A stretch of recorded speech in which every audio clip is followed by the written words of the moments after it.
Chers entrepreneurs, indépendants, dirigeants, si vous avez déclaré plus de 1 euro de chiffre d'affaires l'année dernière, eh bien vous avez cotisé à la formation professionnelle et donc vous avez des droits.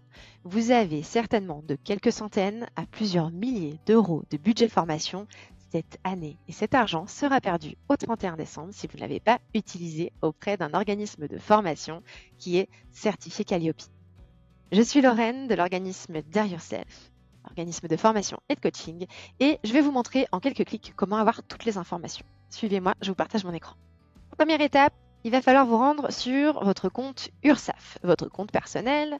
Vous arrivez sur une interface comme celle-ci, vous identifiez la bonne catégorie pour vous et vous pouvez vous connecter avec votre mot de passe et vos identifiants. À partir de là, vous êtes sur votre espace et vous allez pouvoir retrouver la section Documents et démarches.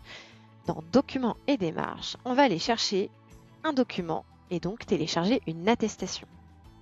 Ça va s'appeler l'attestation de CFP.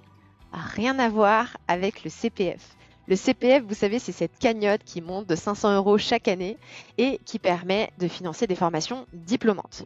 Là, on se parlera vraiment de tout type de formations qui sont de l'ordre de la formation professionnelle. Ça va aller de la formation qui va durer 1 journée, 2 journées, à un petit peu plus long, que vous allez pouvoir financer complètement ou en partie grâce à ce budget. Donc, je disais attestation CFP, vous cliquez, vous validez et vous allez avoir ici une nouvelle ligne qui va s'afficher avec la possibilité de télécharger votre attestation. Vous allez arriver sur un document avec comme titre attestation de versement. Il y a 2 informations qui vont nous intéresser dans ce document. La première, c'est le montant en euros que vous avez cotisé au niveau de votre activité l'année dernière. Et l'autre information, c'est l'organisme auprès duquel vous avez cotisé.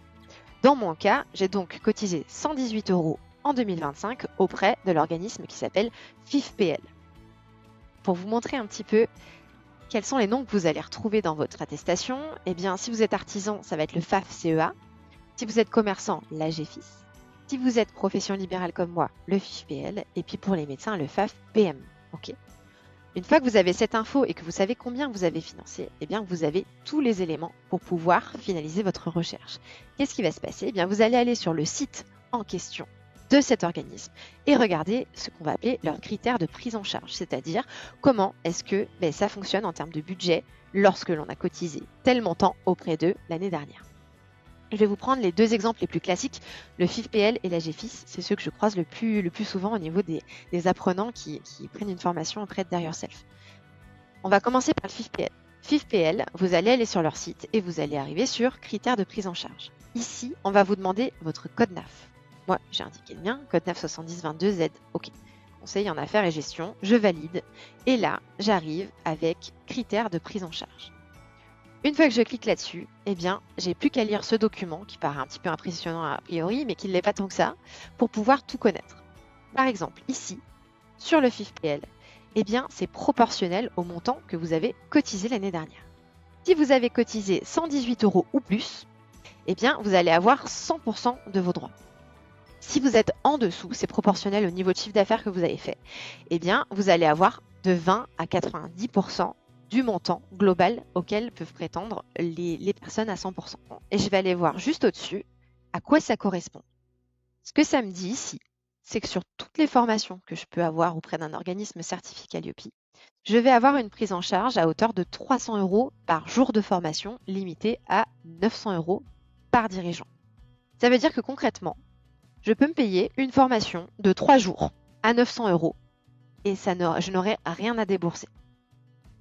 Il y a quelques formations qui sont exclues de ce genre de choses, notamment les formations en langue, formations en bureautique. Si je ne vous dis pas de bêtises, c'est les quelques exceptions qu'on peut retrouver. Et donc voilà, avec ce petit tableau, vous allez pouvoir identifier à quoi vous avez droit. La plupart du temps, sur le FIFPL, on est à 900 €. J'ai déjà vu 1050 €, des choses comme ça, mais c'est le type de montant, le type de budget auquel on peut prétendre chaque année. L'autre organisme qui est particulièrement courant, ça va être l'AGFIS. L'AGFIS, eux, c'est soit vous êtes cotisant à moins, soit plus de 7 € l'année précédente. Si vous êtes à moins de 7 €, ça veut dire que vous avez vraiment déclaré très peu, vous allez avoir un budget de 600 € cette année-là. Si vous avez déclaré plus de 7 €, tenez-vous bien, vous avez le droit à 3 000 € de budget pour vous former cette année. Je dis bien cette année parce que ça va pas se cumuler d'année en année. C'est cette année ou rien. Si vous n'utilisez pas, eh bien c'est perdu. Donc, 3 000 € qui vont être répartis en fonction du format que vous allez choisir. Si c'est du présentiel, ce sera 42 € par heure. Si c'est du distanciel, 35 € par heure. Si c'est, vous savez, du pur e-learning, ça va être comptabilisé 20 € de l'heure. Donc là, on sera sur des formations qui pourraient être financées, même si c'est en plusieurs fois, plusieurs petites formations, ou une formation un petit peu longue qui pourrait être financée jusqu'à 3 000 € sur l'année. C'est énorme. J'espère que vous aurez de bonnes nouvelles en faisant cette démarche. Et puis, n'hésitez pas à revenir vers moi si vous avez des questions.